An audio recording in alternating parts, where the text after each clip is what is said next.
सिर्जनाले आफ्नो बच्चा खेर जाँदा पनि फेरि बसन्तकै पछाडि लाग्नु, के सिर्जनाले यो सही गरेकी हुन् या त गलत गरेकी हुन्? केसरीले बसन्तलाई माया नगरेको जस्तो देखिएको छ कि अब केसरीले फेरि बसन्तलाई छोडेर सिर्जना र बसन्त फेरि एक हुन खोजेका हुन् या त बसन्तले सिर्जनालाई कहिले पनि आफ्नो बनाउन नखोजेका हुन्? के हुन्छ त दर्शकबिन? आगामी सिरियलमा केसरी सिरियलको आजको यस भिडियोमा हामी पुरा बताउने छौँ। भिडियोलाई भने अन्त्यसम्म हेर्नुहोला। सिर्जनाको पेटको बच्चा मरेको खबर बसन्तले थाहा पाइसकेपछि आफू पनि एउटा बाबुको दायित्वले आफ्नो बच्चा मरिसकेपछि बसन्तलाई दुःख लाउनु स्वाभाविकै थियो। तर केसरीले भने आफू साथमा हुँदा पनि बसन्त यति दुखी हुनु भनेको यो भने राम्रो होइन। मलाई बसन्तले पहिलाको जति माया गर्दैनन्, त्यही कारणले बसन्त मदेखि टाढा हुन खोजेको जस्तो महसुस मानेर बसन्तसँग केसरी घुम्न नगएर बसन्तलाई टाढा छोडेर केसरी माइततर्फ गएकी छिन्। यो भने केसरीले गलत गरेकी छिन्। यस्तो अवस्थामा बसन्तलाई दुःख लागेको भन्ने महसुस ठानेर बसन्तलाई सम्हाल्नु सक्नुपर्ने थियो। सिर्जनाको पेटको बच्चा भनेको बसन्त त्यस बच्चाको बाउ हुन्। आफ्नो बच्चा मर्दा कसलाई पो दुःख लाग्दैन र दर्शकबिन? बसन्तलाई पनि यस्तो अवस्थामा दुःख लागेको थियो। यो अवस्थामा केसरीले बसन्तलाई धेरै सम्हालेर घुम्न गएर एउटा मन रमाउने किसिमको वातावरण बनाउनु पर्ने थियो। तर केसरीले झन् मलाई माया नगरेको र मबाट धेरै गल्ती भएको भन्ने एउटा झन् बोझ र तनाव दिएको कारणले यो भने केसरीले गल्ती गरेकी हुन्। केसरीले बसन्तलाई राम्रोसँग माया गरेर झन् दुःखको बेलामा साहस, हिम्मत र एउटा माया दिनुपर्ने थियो। तर केसरीले भने यस्तो अवस्थामा दिनन्।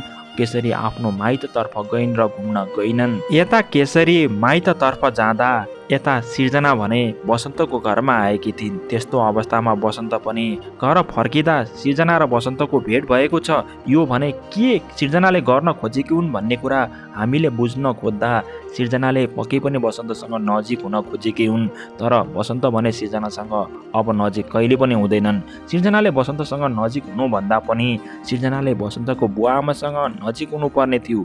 जबसम्म बसन्तका बुवा आमा सिर्जनालाई माया गर्दैनन् तबसम्म सिर्जनाले बसन्तलाई फकाएर पनि कुनै फाइदा हुँदैन। किनकि बसन्त आफ्नो बुवा आमाले भनेको कुरा मान्ने भएकोले बुवा आमाले सिर्जनालाई आफ्नो बनाउन खोज्दैनन्। त्यही कारणले सिर्जनाले बसन्तको बुवा आमालाई फकाएर मनाएर उनीहरूलाई खुसी बनाइन् भने मात्र बसन्त सिर्जनाको हुन सक्ने सम्भावना बढी देखिन्छ।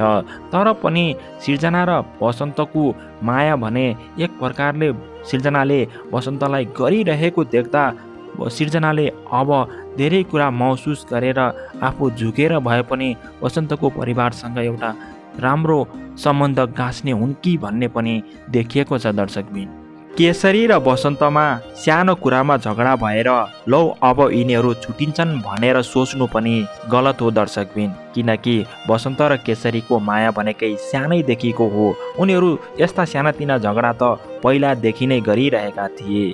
तर केसरीलाई बसन्तले छोड्नका लागि बसन्तको आमाले केसरीलाई छोड्न दिन्नन् दर्शकबिन।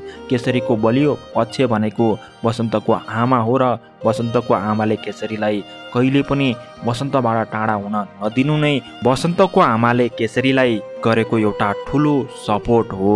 बसन्त र केसरी कहिले छुट्टिएको, बसन्त र सिर्जना कहिले छुट्टिएको, कहिले मिलन कहिले बिछोड भएको हेर्दा तपाईँहरूलाई वाक्क लाग्न सक्छ दर्शकबिन। यस सिरियललाई अगाडि बढाउनको लागि अब सिर्जनाले पनि बसन्तसँग त्यस घरमा भित्रिनु पर्छ र केसरी, बसन्त र सिर्जना एकै ठाउँमा भएर सिर्जना र केसरी सौता भएर झगडा भएको तपाईँहरूलाई हेर्न मन छ भने कमेन्ट बक्समा बसन्त, केसरी र सिर्जना भनेर लेखिदिनु होला भन्दै आजको केसरी सिरियलको रिभ्युज भिडियो यति नै। फेरि पनि यस्तै भिडियो लिएर तपाईँहरूको माझ उपस्थित हुनेछौँ।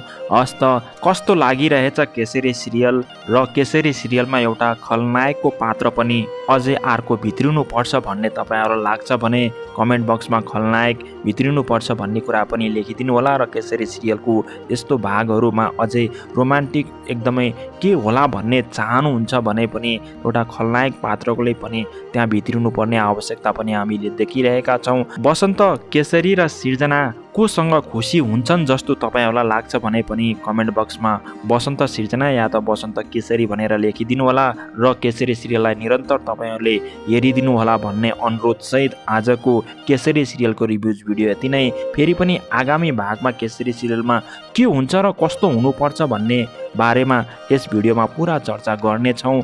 आजलाई बिदा हुन्छौँ। हस्त, धन्यवाद।